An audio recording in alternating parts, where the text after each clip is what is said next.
imágenes. Llega fragmentada, destruida, diríamos, fosilizada, casi diría la historia. Entonces, la historia es así, pero eso es lo real. O sea, esas piedras, esas columnas, esas calles dentro del Foro Romano eran las reales. Pero la verdad es que no tienen el aspecto que tenían. Ahora, ¿qué aspecto tenían en esa época?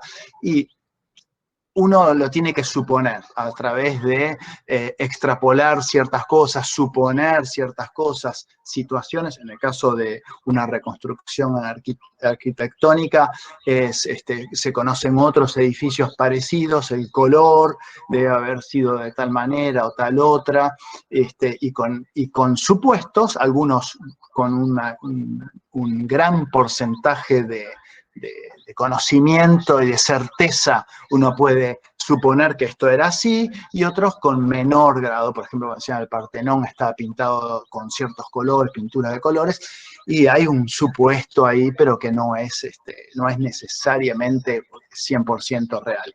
En la historia novelada, cuando uno hace historia novelada, uno trata de usar en lo máximo, lo máximo que uno puede, lo que uno está seguro que es lo real, ¿sí? Y después tiene que suponer algunas situaciones, pero tiene que lo hace mucho, si está bien hecho, mucho más parecido a cómo fue, ¿sí?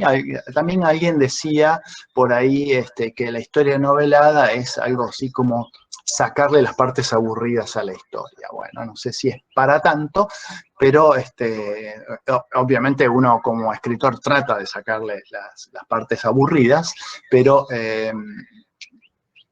no es solo eso, ¿sí? Uno tiene que, desde ya, hacer foco en algunos eventos y en otros no, pero uno tiene que desarrollar o suponer cosas que no tiene el 100% de la certeza. Además, de alguna manera, uno está incluyendo sus propios prejuicios, de alguna manera. A ver, vamos a la siguiente, ¿sí? Bien. ¿Cómo es escribir historia novelada? Ahí una foto esposada, digamos, pero es más o menos así como yo leo varios de los libros y tomo apuntes sobre las hojas esas, y son reales. Entonces, lo primero es leer muchos libros, ¿sí? de la época. Digamos, acá me gustaría hacer un poquito la diferencia con un historiador. Un historiador probablemente no lea libros de otro historiador y va más a las fuentes, pero el trabajo es mucho más detallado y no se puede abarcar mucha época. Yo acá uso, por un lado, libros de época, ¿sí? Porque me dan las vivencias y también dan los puntos de vista. Pero también leo libros de historiadores, en general de varios, ¿sí? Para no tener demasiado la visión de uno solo. Entonces, digamos, para escribir un libro de historia novelada, capaz que leo 12 libros y después infinidad de artículos y cosas más chicas que permiten completar ciertas partes antes de que entre el novelista. O sea, primero hay que conocer muy bien qué es lo que pasó para tener claro, digamos, el esqueleto, la parte historia, ¿sí? La parte del Coliseo todo destruido. Y llevar al mínimo posible la parte que hay que recuperar de los partes que no hay. En general, lo que no está, uno nunca va a saber muy bien es cómo fueron las charlas, las reuniones y sobre todo las personalidades de la gente, ¿sí? Porque la gente, uno puede tener una versión o visión de alguien que escribió que tal persona era de tal manera, pero puede ser que se odiaran o todo lo contrario, o que solo conocía, por ejemplo, Rosas, por decir, que hay versiones muy distintas de cómo era su personalidad, lo cual no es de extrañarse porque todos nosotros nos mostramos distintos frente a unas personas y a otros, ¿sí? Entonces, tener el 360 de una persona es difícil, y si es una persona que murió hace 150 años, es mucho más difícil. Entonces, necesariamente hay algo de que uno tiene que suponer, ¿sí? Supuestos sobre la personalidad de las personas, de los personajes. Pero es clave que los personajes principales del libro yo tenga que tener, o yo, el escritor, en este caso si vamos a hacerlo más genérico, es como que los tengo que conocer. O sea, en algún momento cuando me pongo a escribir, a todos esos es como que yo puedo estar comiendo con ellos y sé cada uno qué es. Porque si no los conozco, o por lo menos las personalidades inventadas, si no las conozco en detalle, y no puedo no puedo simular una conversación, ¿sí?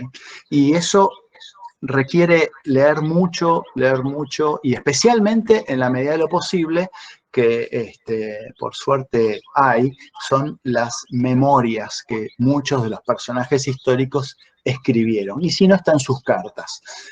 Pero tanto las memorias como las cartas, las personas tienden a no decir exactamente la verdad, ¿sí? Como cualquiera de nosotros, cuando escribe un mail, no necesariamente escribe 100% la verdad, porque uno, cuando es un mail de trabajo, uno trata de decir las cosas buenas que uno hizo, no las cosas, no los miedos, ¿no?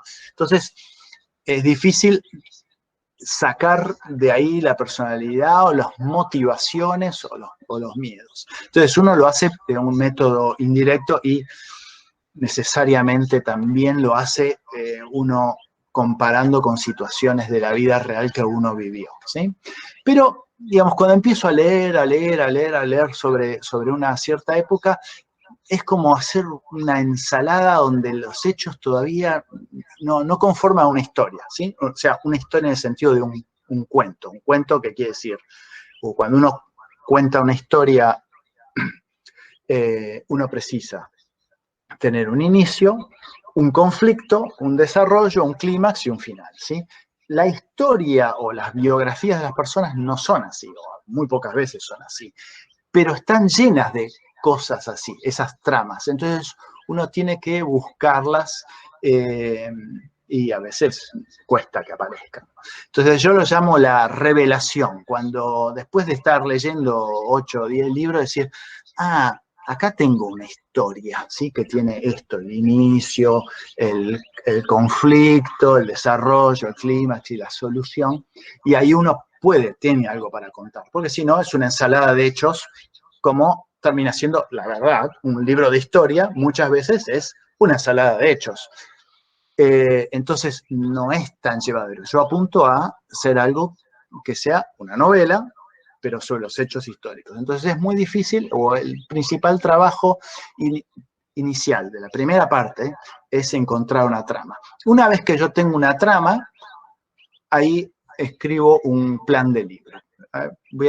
Vuelvo un segundo para atrás, porque para encontrar la trama también preciso hacer una línea de tiempo. Cuando uno lee libros de muchos puntos de vista distintos, hay cosas que pasan, que están en unos libros y en otros no, y que a veces cuando uno las pone juntas, uno entiende cosas, por qué pasó tal cosa o pasó tal otra. Entonces lo que hago es, todos los eventos que voy leyendo en los libros que tienen distintos puntos de vista y ni siquiera a veces ni siquiera son del hecho en cuestión, sino capaz que algunos, yo leo libros, por ejemplo, cuando leí La Conquista de Rosas, esta foto es sobre cuando escribí La Conquista de Rosas, leía libros sobre cómo era la vida en las tolderías, y que no era necesariamente exactamente lo que yo estaba, pero era lo que yo estaba escribiendo, pero era para que yo me pudiera imbuir. Pero a veces cosas que pasaban en la toldería o en Buenos Aires, uno veía que cuando lo ponía en la línea del tiempo empezaban a explicar unas cosas de otras, que a veces en los libros de historia eso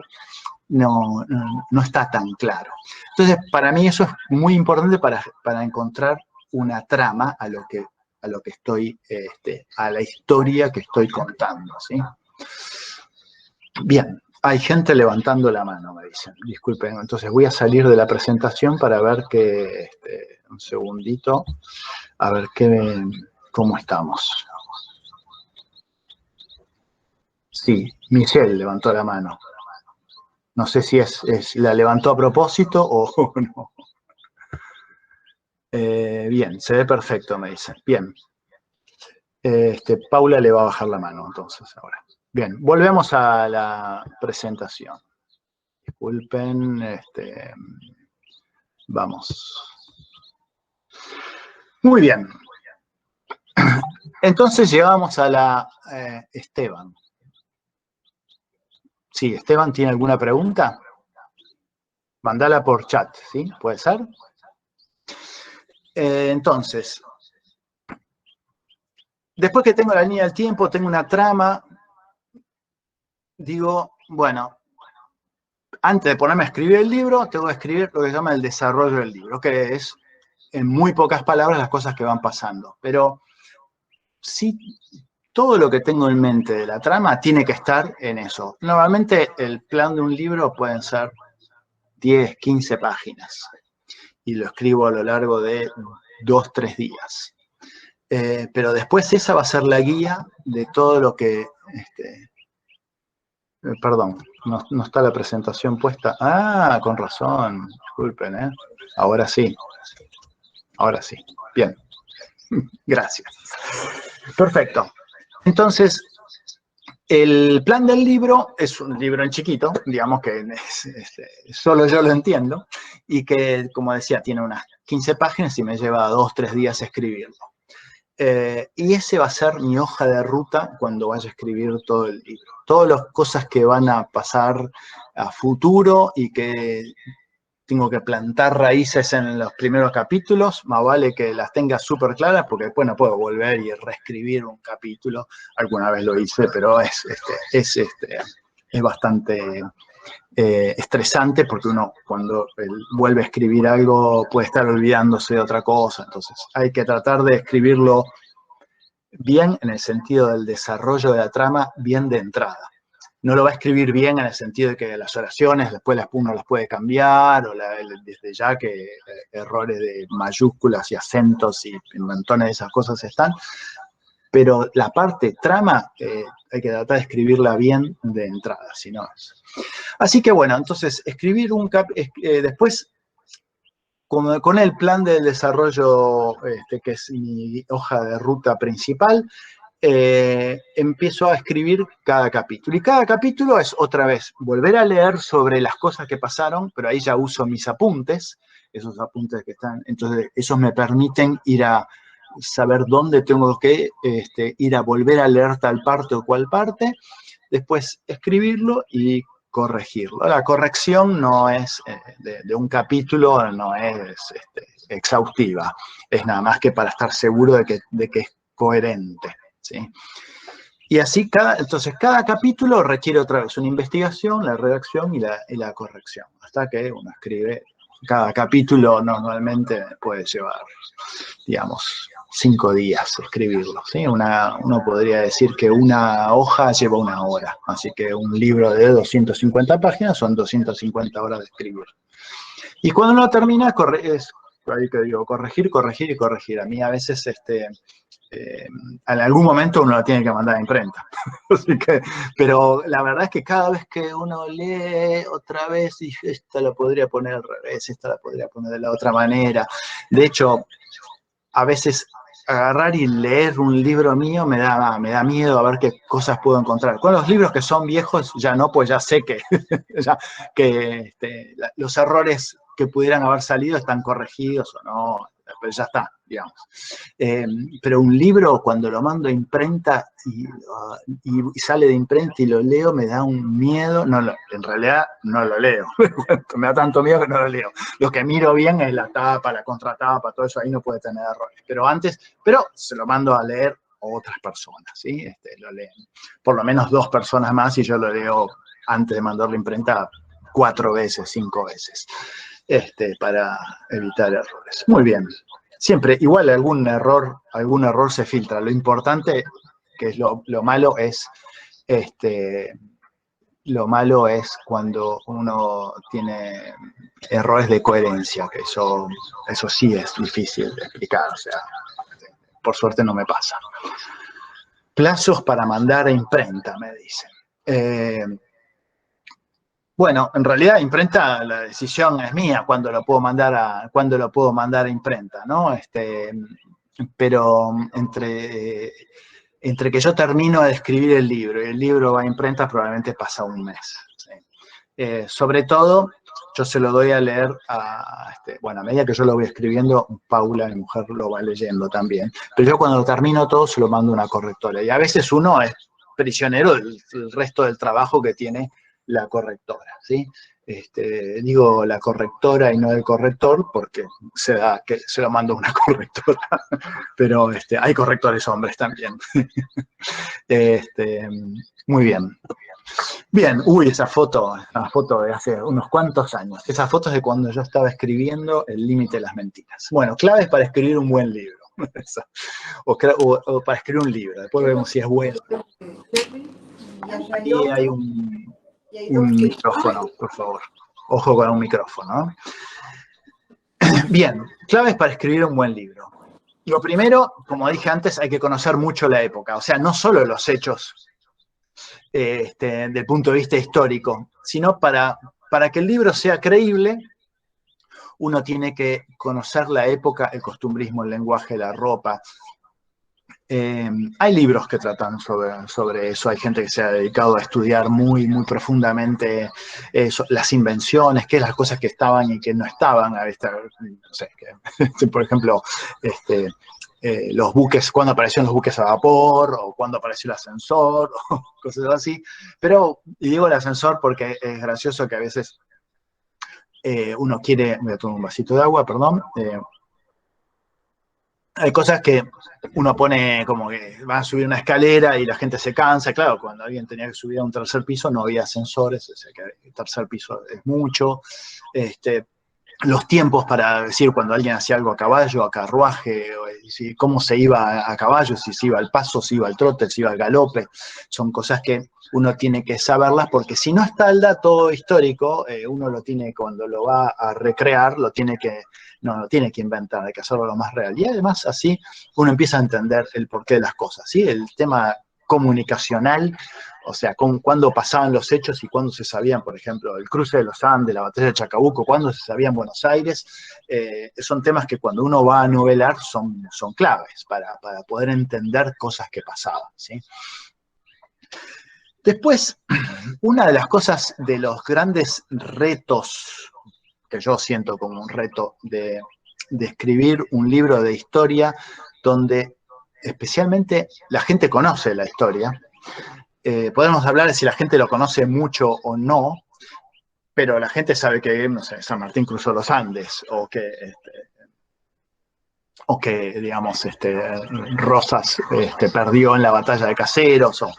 Entonces es muy difícil poder crear tensión, ¿sí? Que la tensión es la incertidumbre. Entonces, para que un libro sea interesante, tiene que haber incertidumbre, ¿sí? Como hay incertidumbre en la vida actual. O sea, cuando uno va y prende el noticiero, si uno ya sabe lo que pasó, el noticiero es lo más aburrido que hay. Igual los noticieros hoy son aburridos, pero porque uno básicamente lo va sabiendo las noticias durante el día. Pero mucho de lo que nos hace atractivo el presente es la incertidumbre, ¿sí? Entonces uno mira, como vamos a poner el caso hoy, River Boca, si uno mañana va a mirar el partido y ya sabe el resultado, el partido es un plomazo, especialmente para los que pierdan. Pero mismo para los que ganan, el partido es atractivo cuando uno lo está viendo y está pasando porque hay incertidumbre. Entonces, en los hechos históricos es difícil crear incertidumbre porque uno sabe que San Martín cruzó los Andes. Entonces, mucha incertidumbre ahí no hay. Pero uno debe llevarlo a casos, al detalle, ¿sí? Ahora Juana me pregunta cuáles son los historiadores de referencia. Ahora voy a tocar ese punto. Pero entonces, para tener incertidumbre, tengo que hacer foco en cosas más chicas, ¿sí? En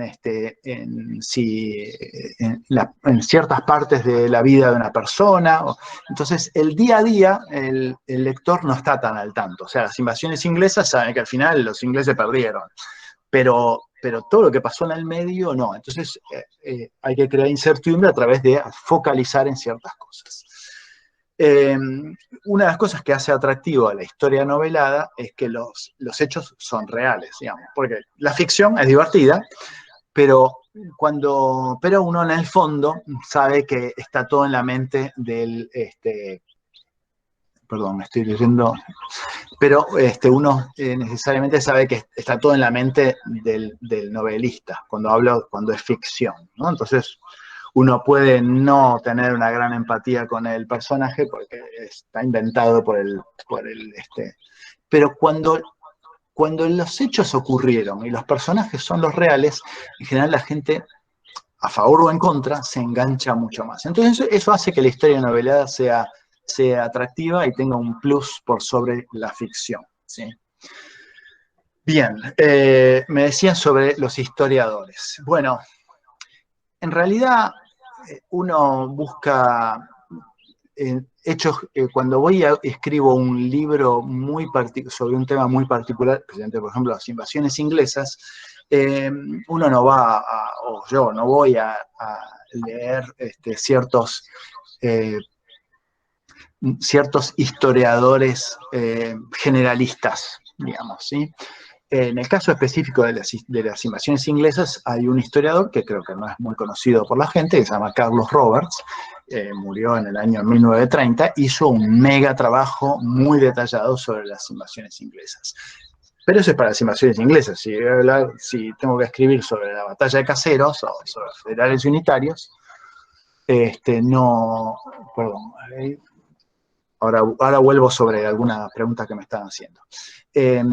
Pero es un historiador puntual para una cosa, ¿sí? En el caso de las invasiones inglesas también leí muchos libros que son memorias, especialmente de oficiales ingleses, y hay un historiador, ahora se me fue el nombre de pila, pero el apellido es Hughes, inglés, que hizo un trabajo muy detallado y sobre todo desde el punto de vista inglés, que uno normalmente acá en Argentina no lo conoce, y entonces, por eso, es muy puntual. Entonces no diría, no, yo leo Felipe Piña y Félix Luna, porque uno no usa historiadores generalistas, o yo no uso historiadores generalistas porque tengo que hacer foco muy en una cosa muy, muy especial. Perdón, voy a salir de la presentación para ver que tengo alguna pregunta larga que no me muestran en las notificaciones, ¿sí? A ver. Dice Ricardo, ¿cuáles son historiadores? Seguramente no tenés un historiador referente. Exactamente. Utilizarás distintos ejes según los personajes. Exacto. Y según las épocas, más que los personajes, diría yo. Luego nos comentarás cuáles fueron tus referentes en las memorias de San Martín, el límite, etc. Bueno, lo podemos hablar ahora, exactamente. Ahí saco la presentación, porque no tengo mucha presentación sobre eso.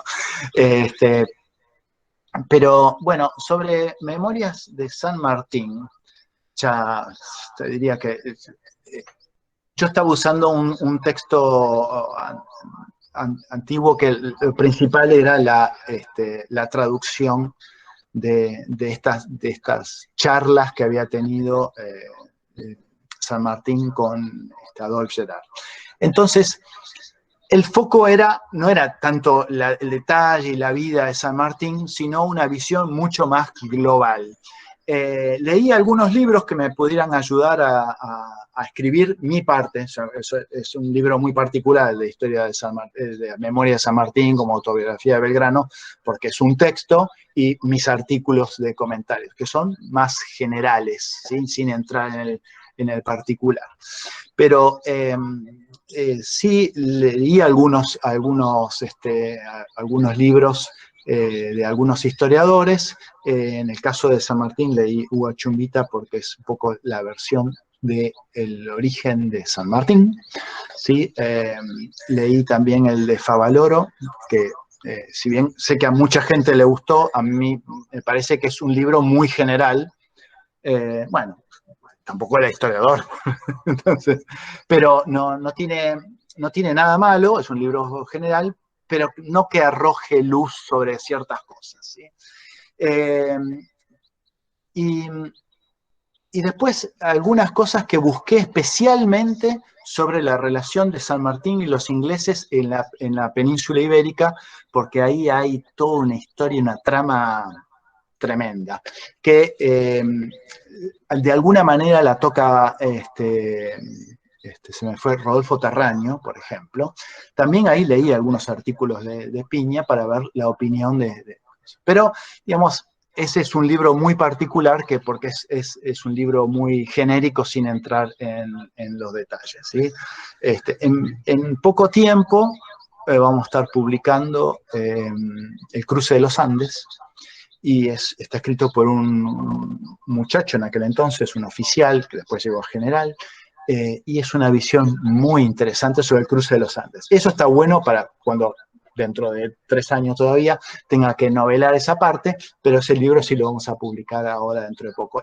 Pero no era como para el libro Memorias de San Martín, porque no había mucho, San Martín mismo no había hecho mucho foco en el detalle de esa campaña. ¿Sí? Ahí los hechos principales de la vida, digamos, los misterios de la vida de San Martín es por qué San Martín vino a la Argentina en 1812, por qué San Martín salió de Guayaquil y barra Lima, después de su reunión con Bolívar, y por qué nunca más tuvo relación, digamos, nunca más volvió a la Argentina, si bien no es enteramente cierto, porque volvió en 1829, no a la Argentina, pero al ex virreinato, porque paró del lado uruguayo, ¿sí? Pero ahí son casos muy puntuales. Así que, de alguna manera, Chumbita destapó el tema del Bear, sí. Sí, en realidad, sí, Chumbita y se me fue García Hamilton. ¿Sí? Salió a la luz un texto antiguo de una señora de la familia Alvear que decía que en la familia se hablaba de esto. Y Chumbita y García Hamilton, que murió poco después de escribir ese libro, pero Chumbita siguió investigándolo, nunca encuentran una prueba, la prueba sería el ADN, pero el Instituto San Martín no se niega, pero sí un montón de evidencia, ¿sí? Donde yo di mi opinión al respecto del libro, que yo creo que es así, que San Martín tiene un 50% aborigen, ¿sí? Pueblo originario. Me parece que me pasé alguna pregunta. Distintos ejes según los personajes. ¿Cómo se conecta uno con una editorial cuando aún no edite nada? Uy, ese es otro tema. ¿Cómo se conecta? Sí. En mi caso, bueno, yo ahora tengo mi propia editorial, de alguna manera. Pero cuando yo escribí mi primer libro, como ingeniero, no parecía muy promisorio las editoriales que pudieran. Pero le mandé el libro, le escribí un mail, era un libro sobre la Patagonia, y le escribí a una editorial chica, que era Sagier y Urruti, y le gustó el tema y decidió publicarlo. Si no, nunca uno va a... Bueno, después los libros anduvieron bien y entonces decidí hacerlo por mi cuenta. Igual tengo una excelente relación con Sergio Sagier. Pero diría, si uno no tiene nada publicado, primero busque qué editorial chica, porque las editoriales grandes tienen una temática totalmente, o sea, no van a publicar, por más bueno que sea, no van a publicar algo de alguien que es desconocido. No importa que sea bueno. Porque tiene para una editorial grande es una apuesta muy grande. Ellos tienen que salir, todo tiene que vender 20.000 libros, si no empezamos a hablar. Porque tiene una serie de gastos fijos de distribución y de publicidad. Entonces diría, si alguien no escribió, me estoy saliendo del tema de la novelización, pero es un tema es una pregunta que me hacen muchas veces. Yo diría que uno tiene que llevar su trabajo a una editorial chica que esté publicando cosas muy cercanas. ¿Por qué? Porque una editorial, cuando le va bien con un libro, dice, ¿qué más tengo parecido? Entonces, entonces uno tiene que buscar quién publicó algo parecido, y bueno, le habrá ido bien o no mal, no lo sabrá, pero tiene que buscar en esos temas. Eso es lo que yo hice, le escribí en ese momento a Sergio Sagier, a quien en ese momento no lo conocía, pero como tenía temas muy parecidos, le pareció que le sumaba un libro más a su colección. Así arranca. Así que diría que no vale la pena escribir una editorial Planeta, Random, no sé qué, si uno no tiene un programa de radio, de televisión, o ganó el premio Clarín, o no sé qué, ni perder el tiempo. ¿Sí? Bien, volvamos a la presentación, a ver si me estoy olvidando de alguna otra pregunta. No toco más el tema de San Martín y Alvear y todo, porque si no también es un poco spoilear el libro de San Martín, que gran parte del tema ahí. Pero quiero sí tocar un poco el tema que va a estar presente en muchos libros, que es la problemática de las guerras napoleónicas en todas las invasiones y la independencia argentina. Parece que no, uno pensaría cuando uno estudia en el colegio la historia argentina, parecería que tiene que ver, pero tuvo muchísimo que ver, muchísimo que ver. En parte, en Argentina se peleaban dos batallas, ¿sí? Dos guerras, de alguna manera. Una era la guerra de la independencia y la otra era la guerra de la república contra la monarquía, ¿sí? Entonces esas dos cosas pasaban acá. Entonces es muy interesante y hubo enorme cantidad de soldados, más que soldados diría oficiales, europeos que vinieron a pelear, especialmente en la época sanmartiniana, después de 1817, se sumaron infinidad de oficiales, tanto al ejército de San Martín como al de Bolívar, porque venían a pelear en contra de las monarquías, ¿sí? La Revolución Francesa hizo un cambio tan grande en la mentalidad europea que hizo que si no podían pelear contra los reyes allá, venían a pelear por los reyes de acá. O sea, no peleaban exactamente por la independencia de Chile o Argentina o Perú o Colombia, sino venían con una idea muy republicana, ¿sí? Que era el gran tema. Algo parecido pasó en el siglo XX con el tema del comunismo, por así decirlo, solo que el comunismo podríamos discutirlo, pero parecería que no triunfó en el siglo XX, pero el republicanismo sí triunfó, y mismo triunfó en Europa, aunque parezca mentira, porque no diría, pero todos los países casi todos tienen monarquía, menos Francia, que le cortaron la cabeza, pero las monarquías son de pinta nada más, o sea, ganó el republicanismo, claramente. Bien, vamos a volver a la presentación, porque si no me voy por las ramas, ¿no? Ustedes, bueno, cuando tengan preguntas, preguntan, Paula me avisa y volvemos a mi foto de ahí que estoy en la biblioteca. Esto es en la biblioteca, la parte antigua, porque hay biblioteca nueva del Senado. Esta es la parte antigua, porque la nueva está en un edificio aparte. Y ese libro que tengo ahí es un libro de 1904 escrito por Holdich, que era quien era el árbitro en el diferendo entre Argentina y Chile. Bien, bueno, esas son cosas que uno a veces va a buscar a bibliotecas. Hoy le diría que prácticamente eso no pasa. No hace falta ir. Los libros, por suerte, digamos, Google ha digitalizado libros tremendamente, una enorme cantidad de libros, especialmente en Europa y en Estados Unidos. Y mismo libros argentinos, ¿sí? Que están en la Universidad de Estados Unidos o de Oxford, Cambridge o cualquiera de estas, y terminaron libros argentinos antiguos y que están escaneados y digitalizados. En general solo escaneados o fotografiados, y entonces están disponibles de esa manera, ¿sí? Y además durante el siglo XX los libros argentinos muchos fueron republicados, y si bien no están digitalizados, algunos, como no sé, por decir uno, las memorias, la autobiografía de Cornelio Saavedra, no es tan digital, pero ahora me acuerdo qué editorial, como dijera Plus Ultra o una así, lo reeditó y uno entra al Mercado Libre, me compro el libro y me lo traigo. Así que, pero digamos, difícil que tenga que ir a una biblioteca. Esta imagen creo que es del 2007 y ese libro no lo conseguía por internet y comprarlo como antigüedad era, no sé, $1000 salía, una cosa así. Estaba en el Senado, tenían uno y tenían otro en La Plata. Y así. Muy bien.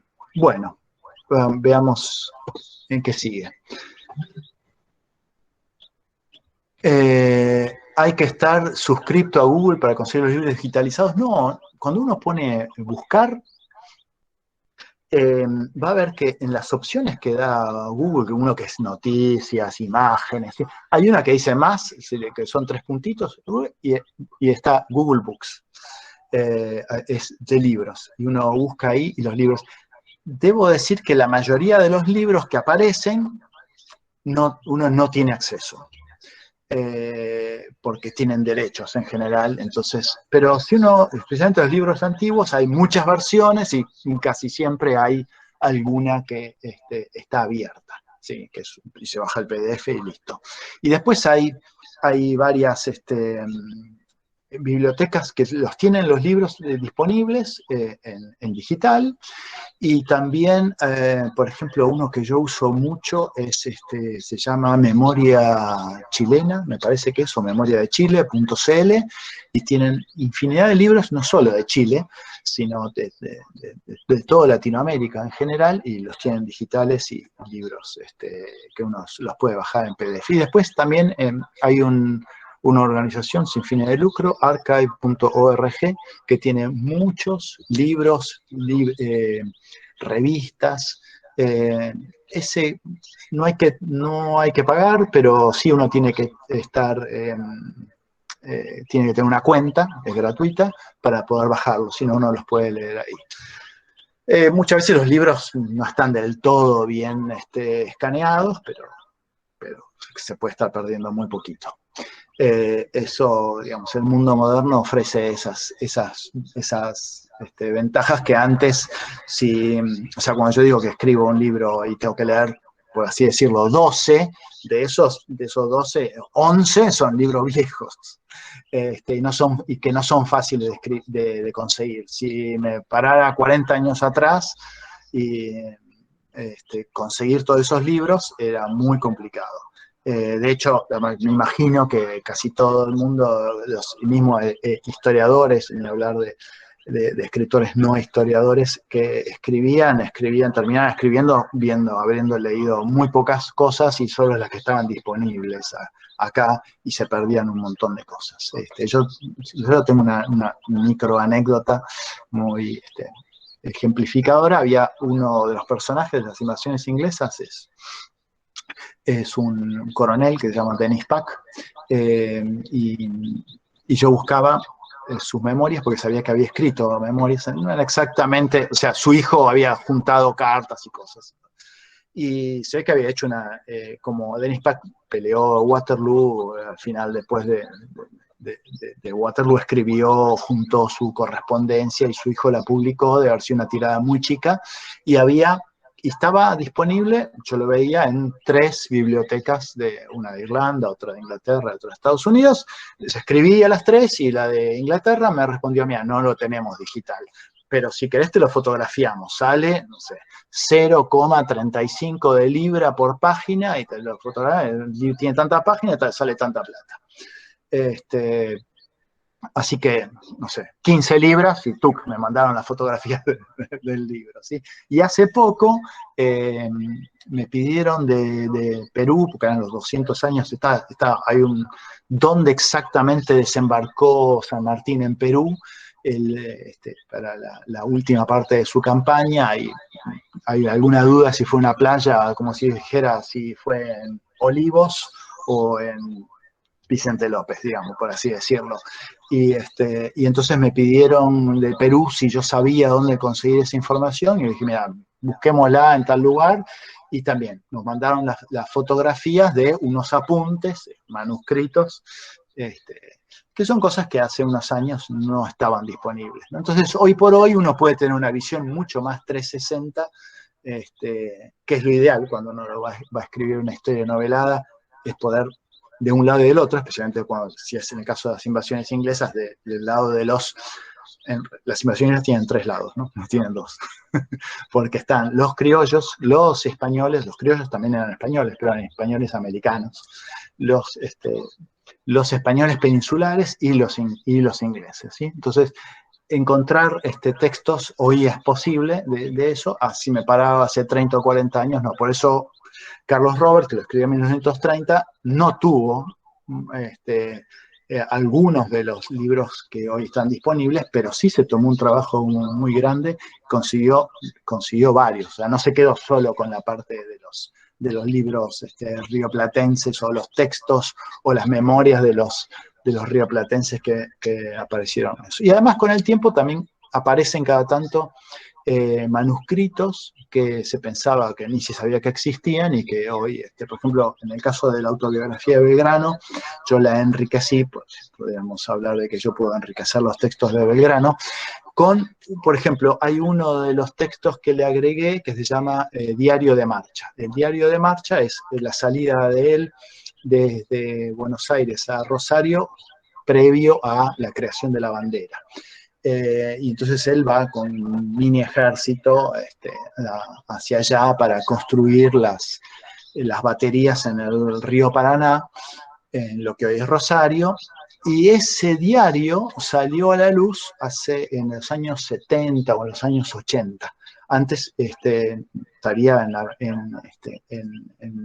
en algún lugar, guardado en algún escritorio, y alguien lo sacó y dijo, me parece que esto es importante, y salió, y si no me equivoco, ese lo compró Antonio Carrizo, Antonio Carrizo, el personaje de radio que murió hace unos pocos años, y él lo hizo público, ¿sí? Después se publicó, no voy a decir que es un texto súper revelador, pero agrega ahí donde estaba el Coliseo todo roto, agrega 3 o 4 ladrillos en la parte que no conocíamos, entonces nos da un espacio más. Bien.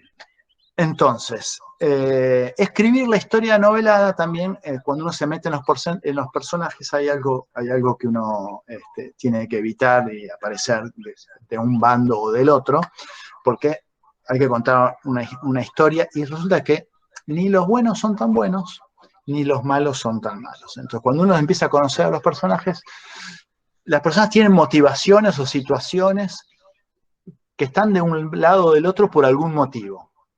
Pero obviamente yo con eso no quiero igualar que son todos iguales, los buenos y los malos, pero mismo los malos, cuando uno entiende por qué eran malos, ¿sí? Entonces, y eso ayuda a crear el personaje y no poner simplemente a alguien que es Cruella de Vil, versión La Independencia, ¿sí?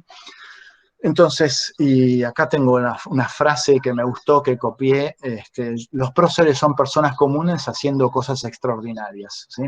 Porque como el caso de Belgrano hasta 1809, por así decirlo, era una persona que no tenía ningún brillo particular. El brillo lo tuvo porque él era una persona especial y en una época donde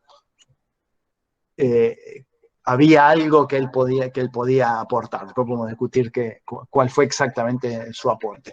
Pero quiero decir, si no hubiera sido la Revolución de Mayo, la Independencia y todo, una persona como Belgrano no formaría parte de ningún libro de historia argentina. Entonces, no es solo la persona, sino las circunstancias, ¿sí? Y además uno tiene que intentar, en la medida de lo posible, no juzgar cuando escribo, ¿no? No juzgar a los personajes, haciendo dedo para arriba o para abajo, juzgándolo, y especialmente no juzgar a las personas con criterios actuales, ¿sí? Entonces, por eso cuando hablamos, creo que alguna vez tuvimos una discusión y yo dije, no, en realidad no hicimos ese Zoom, sobre el Perito Moreno y los pueblos originarios y todo. Seguramente si uno agarra el Perito Moreno y lo analiza con las ideas que uno tiene hoy sobre los pueblos originarios de Latinoamérica, uno diría, uy, no me gustaba mucho el papel del Perito Moreno. Pero cuando uno lo pone en su época, era de los que más se preocupaba por los pueblos originarios. Después lo podemos discutir, pero a lo que voy es, cuando uno, por ejemplo, si uno pone la historia en Argentina, o en casi todo el mundo, era muy machista, ¿sí? Las mujeres prácticamente no, o sea, a mí se me hace difícil escribir una novela histórica sin prácticamente personajes mujeres, ¿sí? Lo cual lo hace como que le falta algo. Normalmente las novelas tienen que tener personajes masculinos y femeninos. ¿Y por qué? Porque la historia era... Perdón, ahora vuelvo con la pregunta de Ricardo. Entonces, por ejemplo, uno de los criterios, si uno le aplica el criterio actual sobre lo que es ser machista o feminista a los personajes del siglo pasado, son todos, absolutamente todos, y serían todos hipermachistas, ¿sí? Pero entonces no sería una caricatura, sino entonces pone un texto donde son todos muy machistas.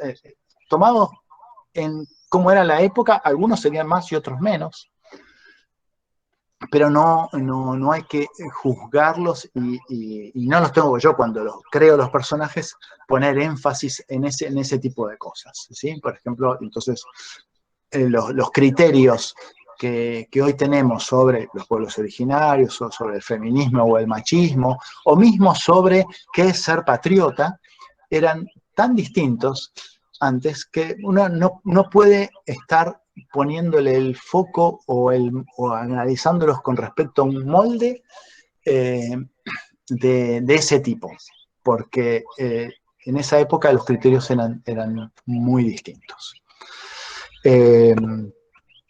Bien, una fascinante historia de acá, digamos, ahora vuelvo sobre la pregunta, pero para terminar esto, creo que ahí ya más o menos se me termina el guión.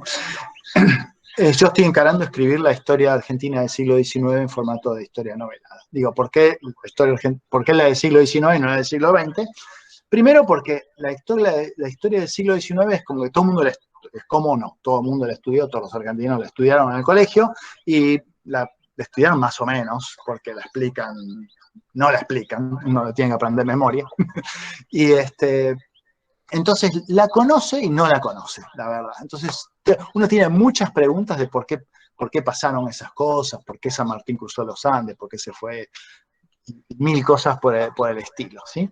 Y además porque es la época fundacional del país, porque, digamos, tenía campañas realmente épicas, y algunas de las cosas tanto ustedes como yo, tiene algunos preferidos y que lo hace interesante saber, que uno se pregunta, ¿será que esta persona era tan buena como yo me lo imagino o no? Y hay un poquito de polémica, pero si fuera al siglo XX, ya sería todo polémica y nada de hechos, ¿sí? Estaríamos todos discutiendo, ¿sí? Imagínense que tengo que escribir una historia de novela sobre Perón. Seguramente sería interesante, pero empezaríamos todos a pelear y encima es muy difícil escribir una historia novelada para que lo lea gente que vivió en esa época, ¿sí? O que lo tiene muy cercano. Entonces, a mí me atrae más el siglo XIX porque fue la fundación de nuestro país y, digamos, la fundación de nuestro país particularmente fue particularmente larga, ¿sí? La Argentina, como más o menos la conocemos hoy, no estuvo terminado, creado como país hasta 1880 y creo que todavía podríamos decir algunos años más. Nuestro país tuvo una época de formación muy, muy larga, muy larga. Bien, y además porque hay un público muy, muy amplio que le interesa todo eso, especialmente el periodo de independencia, federales unitarios, la época federal es muy, muy interesante. Entonces, hay un público muy, muy, muy amplio para eso, y no quiero, si bien siempre va a haber un tema, hay polémicas, especialmente cuando uno habla sobre Rosas, o Mitre, o Sarmiento, ahora, digamos, Sarmiento hace 50 años no había ninguna polémica, hoy sí lo hay, me parece más sano que lo haya que no lo haya, pero si escribía sobre el siglo XX habría muchísima más polémica. Y si me fuera para atrás, la historia colonial argentina, no hay muchos eventos, hay sí, no sé, las guerras guaraníticas o la época de los conquistadores, llamémoslo conquistadores, sí, conquistadores, pero digamos no como algo súper positivo, o no, a discutir. Quizás es para otra época.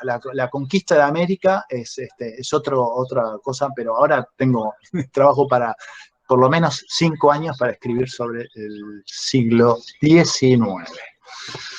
Bien, uy, las polémicas. A ver, vamos a mirar algunas de las preguntas. Este es el momento que tienen para preguntar, ¿no?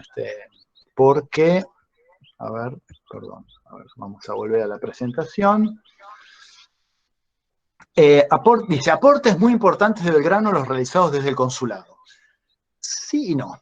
Yo, por ejemplo, estuve en una charla que daba Felipe Piña y le daba mucha importancia a lo que Belgrano hizo en el consulado. Yo me gustaría hacer una diferencia, y lo rebanco, para usar palabras nuevas, ¿no? Lo rebanco a Belgrano, lo rebanco a Belgrano.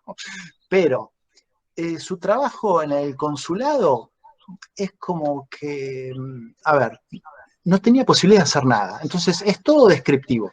Una cosa, y especialmente, por eso no quiero ir en contra de Belgrano, justamente quiero marcar la diferencia entre una cosa es escribir y otra es hacer. ¿Sí? Y Belgrano estuvo en las dos cosas. Entonces, cuando Belgrano era cónsul, escribía sobre un montón de cosas que se podían hacer, pero que no estaba en él poder hacerlas o no. Y entonces, digamos, es como que yo ahora escriba, vamos, que podemos conquistar el sistema solar, ¿sí? Y que entonces Plutón y Saturno podemos hacer una colonia, como que digamos que, no sé, Leonardo da Vinci fue el inventor del helicóptero. Alguna gente que dice, no, el helicóptero fue Leonardo da Vinci. Leonardo da Vinci, el helicóptero se hizo en el siglo XX. O sea, si Leonardo da Vinci no hubiera hecho su dibujo de helicóptero, no hubiera cambiado nada. Si Belgrano no hubiera escrito las cosas que escribió en su época de consulado, no hubiera cambiado nada. En cambio, si él no ganaba la batalla de Tucumán, era otra cosa. ¿Sí? Todo era distinto. Entonces, lo que sí nos dice su época en el consulado no es tanto los hechos, sino nos habla de su personalidad y sus ideas, que eso sí tiene. A eso yo le doy mucho valor porque para mí digamos, como futuro novelista de la vida de Belgrano, me parece muy rico lo que escribió porque nos da un poco, le vemos la cabeza de Belgrano, ¿sí? Pero en los hechos no fue muy relevante eso. Sí fue relevante lo que hizo después, ¿sí? Relevante, muy relevante lo que hizo. Solo comparable, digamos, de alguna manera a Güemes y San Martín. Y normalmente uno diría, no, San Martín está un escalón por arriba. A nivel de la libertad de independencia de América, claramente San Martín está por lo menos 2 escalones arriba de Belgrano, pero en lo que es específicamente de Argentina, el aporte de San Martín fue más indirecto, ¿sí? El de Belgrano fue no 100% exitoso, como el de San Martín, pero bien específico de la Argentina, ¿sí? Hizo un cambio importante. Bueno, dice Ricardo, el tema es que nadie rescató todo lo que escribió. Está. Lo que pasa es que, como digo, es como leer la tesis doctoral de alguien. No sé, está escrita y capaz está publicada, pero es un poquito árido. Debo decir, yo leí algunas partes. Es un poquito árido, ¿sí? Pero como digo, es muy revelador de su personalidad. ¿Sí? Hay otras cosas reveladoras sobre la personalidad de Belgrano, ¿sí? Pero no voy a spoilear el libro para que lo tengan que comprar. Por ejemplo, una de las cosas que no se hablaba hasta pocos años atrás era que Belgrano tuvo hijos, ¿sí? Y uno de sus hijos fue criado por Juan Manuel de Rosas, ¿tá? Y tuvo otra hija. Y bueno, son temas, digamos, un poco novelas de telenovela, podríamos decir. Perdón, moví la silla, moví la mesa, pero no deja de ser un tema interesante porque uno, para conocer, está bueno conocer las personalidades, las personas y las personalidades de quienes fundaron nuestro país y los que lo fundieron también. Eso viene un poquito más adelante. No voy a decir, sin meterme en el siglo XX, no estoy hablando de eso, pero hay que decir, me refiero a Baring Brothers y toda esa historieta. Pero, bueno, hay muchas cosas interesantes. Acuérdense que podemos hablar si los buenos eran tan buenos, pero los malos no eran tan malos, ni siquiera, sí, esto es como que, yo siempre digo que es como si jugamos contra Brasil en la cancha de River o de Boca, cuando entra el equipo brasileño vamos a gritar de todo, ¿sí? A Neymar le vamos a gritar menos bonito, todo. Ahora, ¿quiere decir que es mala persona? No, él está cumpliendo su rol. Bueno, en general los malos estaban cumpliendo su rol sobre otras cosas, y especialmente en lo que eran, en la Guerra de Independencia vamos a ver muchos villanos, que no eran tan villanos, eran leales al rey. Podés estar equivocado, pero eran leales al rey, y estaban cumpliendo su papel en ese sentido, ¿sí? Eh, en la historia tanto de Belgrano como de San Martín hay mucho de eso, especialmente no solo en Chile, sino en el Alto Perú, ¿sí? Todas las guerras de Belgrano, sus éxitos y fracasos, él escribe bastante vehemente en contra de virreyes y generales del ejército realista, y la verdad es que sí, muchos de los realistas eran americanos, no eran españoles, o sea, no eran españoles peninsulares, como se decía en esa época, nacidos en la península, pero bueno, se mantenían leales al rey. Podemos discutir el por qué, porque algunos eran porque no le quedaba otra, digamos, y otros, algunos pocos se cambiaron de bando, otros directamente se volvieron a España cuando fue derrotada creo que hay alguien que tiene el micrófono, Horacio y Dorotea, me parece que tiene el micrófono abierto. Eso, gracias. ¿Quién fue? Bien, bueno, ya son las 9, ya llega Rappi, me parece, en la casa de algunos de ustedes. Bueno, no sé, algunas preguntas más. Todo esto, yo me olvidé avisarle a Paula que lo grabara, pero Paula es tan eficiente que lo estuvo grabando, así que para los que no pudieron estar presentes, después lo subiré en YouTube y pondré el link para que esté disponible para todos. Esta charla medio desorganizada, pero no deja de ser, por lo menos a mí el tema me interesa, así que me gusta hablar de esto. Bueno, después podríamos tocar el tema, no hay mucho para decir porque ya escribí mucho sobre el tema de la edición limitada, que viene de Invasiones Inglesas. Invasiones Inglesas, siempre yo vengo diciendo que faltan 3 o 4 semanas de hace bastante tiempo.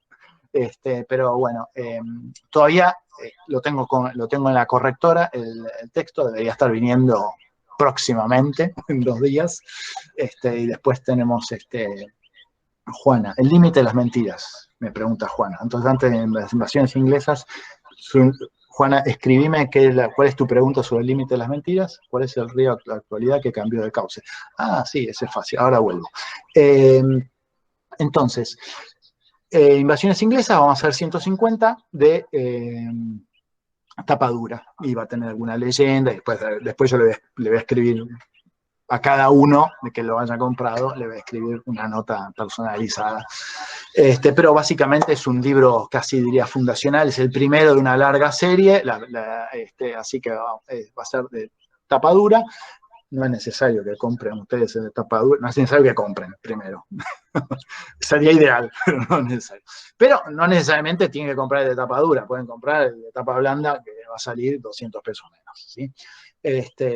Pero, digamos, para digamos, la edición limitada es la de tapa dura. Son 150, creo que anotados hay como porque hay algunos que pusieron 2, hay como para 140. Yo me voy a quedar con unos cuantos. Así que seguramente no todos los que se anotaron después terminen comprando el de tapa dura, pero quiero decir, el que no se anotó y lo va a querer, le diría que se anote porque, digamos, le vamos a dar prioridad a los que están anotados.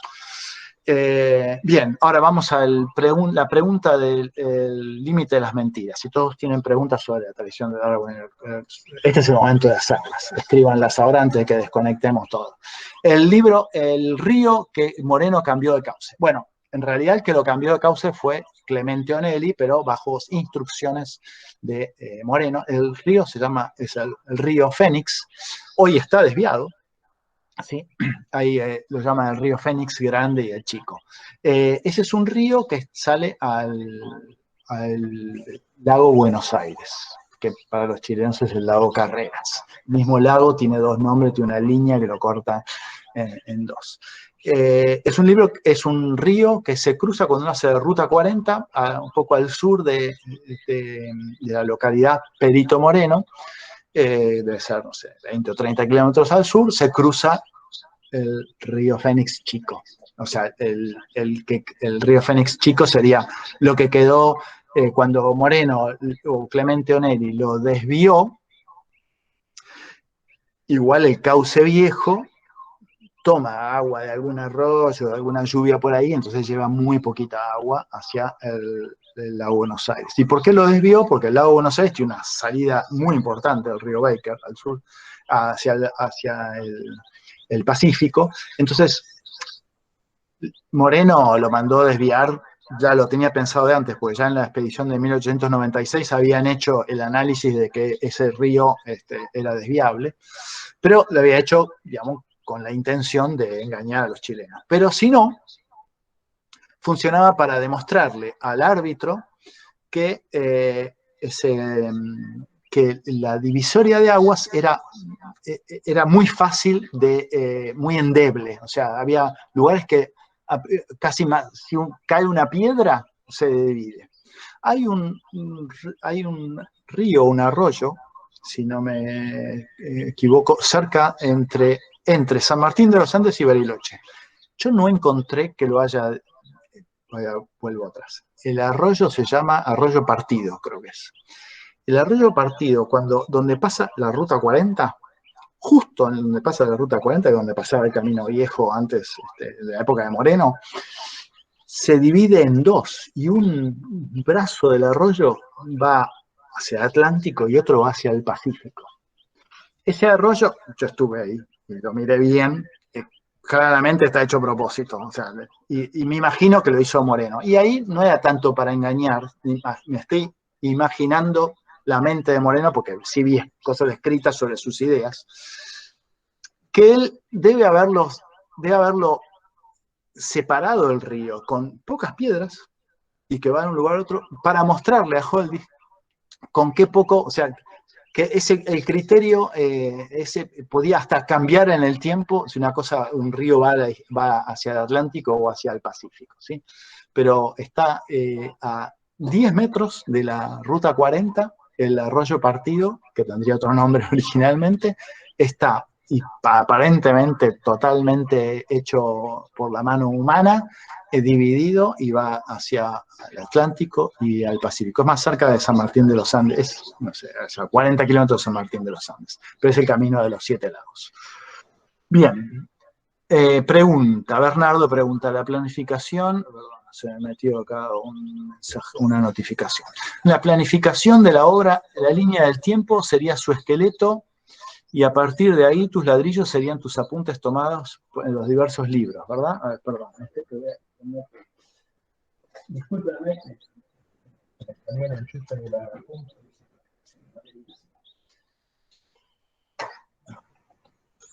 Ahora sí. Disculpen este evento tan casero. No, yo diría, a ver, la línea del tiempo es una herramienta que uso para encontrar la trama, ¿sí? O sea, yo es como que empiezo voy a escribir sobre, vamos a decir, el caso típico era la conquista de Rosas. En realidad, yo empecé a estudiar la idea original, voy a hacer corta de repente y voy a hacer larga. La conquista de Rosas, en realidad, mi idea original era escribir sobre la campaña del desierto de Rosas de 1833. Cuando me puse a leer sobre todo eso, encontré, primero, que no daba para escribir un libro. Y después tenía muchos eventos y además ¿cómo puedo generar una trama con todo esto? Porque si no es una ensalada, ¿sí? La diferencia entre un plato y un rejunte de comida. Entonces, fui leyendo más y más libros, los eventos los iba poniendo, y después cuando los puse en la línea del tiempo, empezaron a explicar unas cosas con otras, ¿sí? El que una tribu estuviera en tal lugar cuando pasaba un evento de guerra civil entre Argentina y Buenos Aires, entre Argentina y Buenos Aires. Parece loco, ¿no? Pero es que Buenos Aires era un país aparte. Durante 10 años Buenos Aires fue un país aparte. O algunas mudanzas en los lugares de los indios Pampa, ¿sí? De la tribu de Catriel. Entonces, ponerlos en la línea del tiempo me ayudó a encontrar causas y efectos de un montón de cosas. Y me ayudó a encontrar la trama.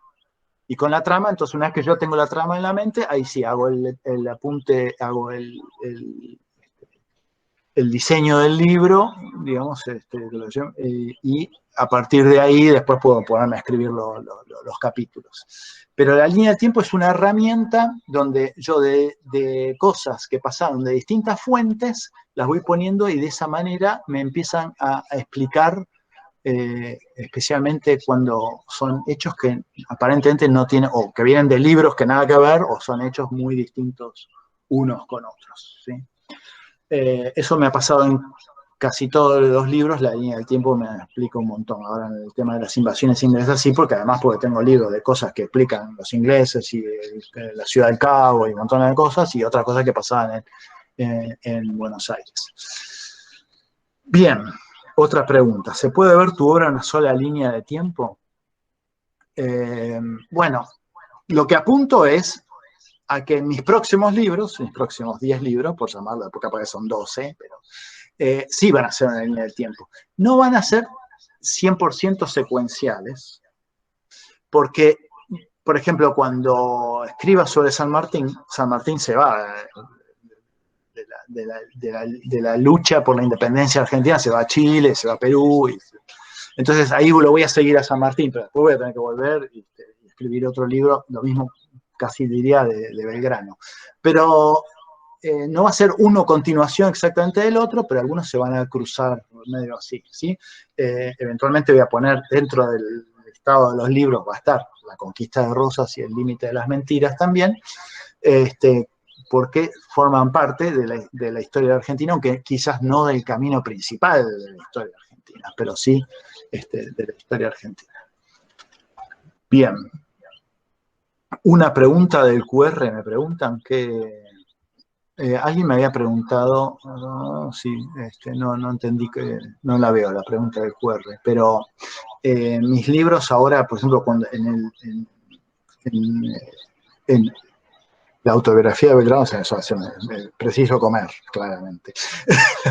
En la autobiografía de Belgrano, en la bibliografía, en vez de poner 10.000 libros, puse un QR para que lo escanee y eso lo lleva a una carpeta donde están los textos o las imágenes o los mapas. Y eso lo voy a seguir haciendo en los libros posteriores, en vez de poner 1000 cosas y poner bibliografía que ustedes no van a conseguir.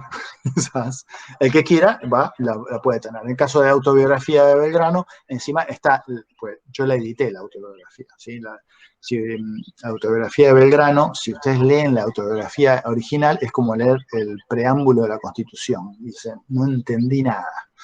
La autobiografía de Belgrano es entera, no se entiende nada cuando uno la lee. O sea, tuve que agarrar cada párrafo y tratar de entender qué era lo que estaba diciendo. Así que la pregunta era nada que ver. La pregunta del QR, que no sé qué tapa dura, para anotarse, supongo que es para anotarse para el libro de tapa dura, si puedo ponerlo con QR para ir al formulario, ¿no? ¿No? Dice, bueno. Pero la autobiografía de Belgrano, como yo venía de hacer las memorias de San Martín, que las traduje del francés, ahora lo leo. Ahora lo leo. Lo traduje del francés, dije, la autobiografía de Belgrano también la tengo que traducir, no del francés, ni del inglés, nada, del castellano antiguo. Así que lo modifiqué bastante, encima Belgrano escribía muy enrevesado las oraciones. Así que yo las edité para que uno la pueda leer y no sea una cosa muy plomo, si no era muy plomo, realmente uno tenía que tener un deseo de hierro de poder de leer. Así que lo hice mucho más llevadero, pero en el QR del final de Autobiografía de Belgrano está el acceso al texto original, así que para que vean que puedan leer y buscarlo tal cual es. Ahora sí voy a la pregunta del QR, preguntando más temprano por los QRs insertos en el texto, ¿el nuevo lanzamiento de tapa dura los incluye? Bueno, sí, en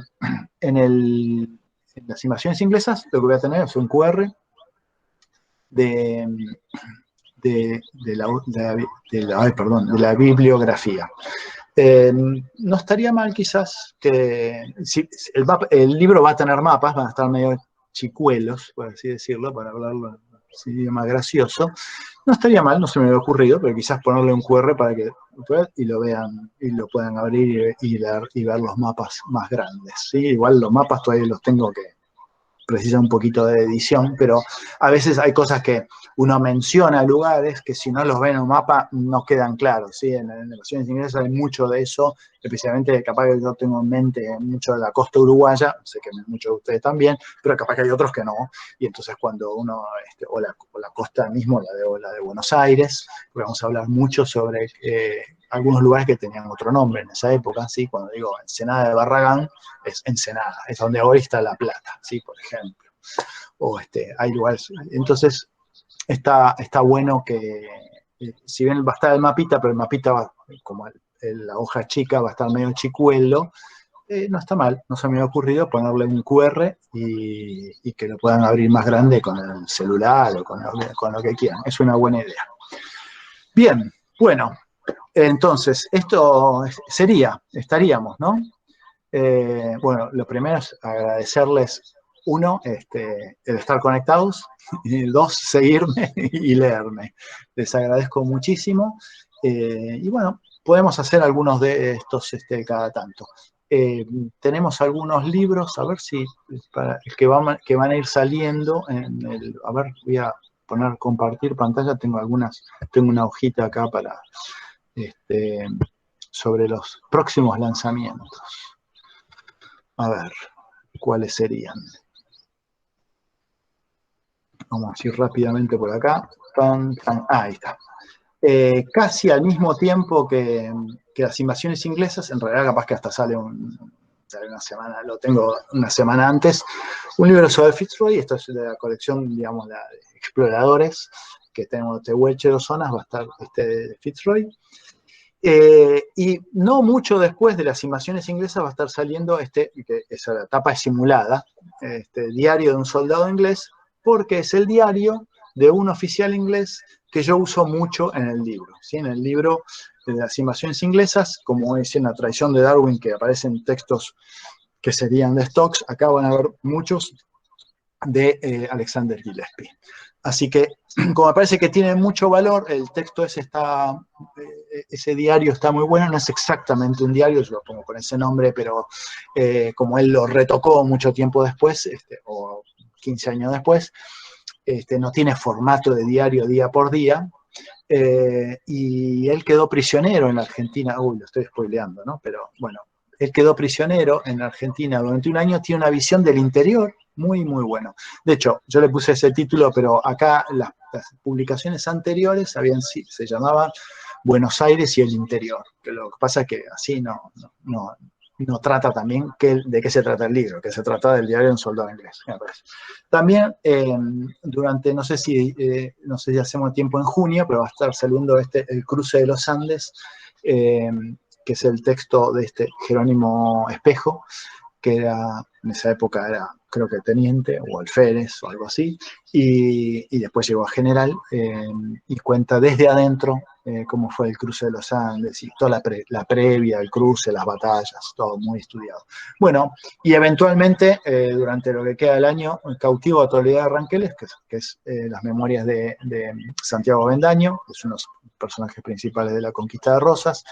Vamos a sacar un libro de este tipo para turistas castellano-inglés, la historia de la Patagonia, donde vamos a incluir no solo la historia de los exploradores y los pueblos originarios, sino también la parte de historia natural. Esto es para viajeros, turistas, sobre de todo. Memoria del Almirante Brown, ya lo tengo digitalizado. Tengo un acuerdo con Zahir Urruti, así que van a estar disponibles los libros con descuento del catálogo de Zahir Urruti, que es eminentemente patagónico. Vamos a estar sacando libros antes de que termine el año sobre Güemes, Mariquita Sánchez de Thompson y Saavedra, que fue de alguna manera el primer mandatario de la Argentina. Bien, eso sería entonces. Eso es lo principal. Bueno, vayamos a comer, ¿no? Bueno, nuevamente muchas gracias por la paciencia de que me voy por las ramas. Bueno, señores, creo que contesté todas las preguntas y si no, bueno, las vemos por WhatsApp mañana, ¿sí? Ahora a comer. Muchas gracias, ¿eh?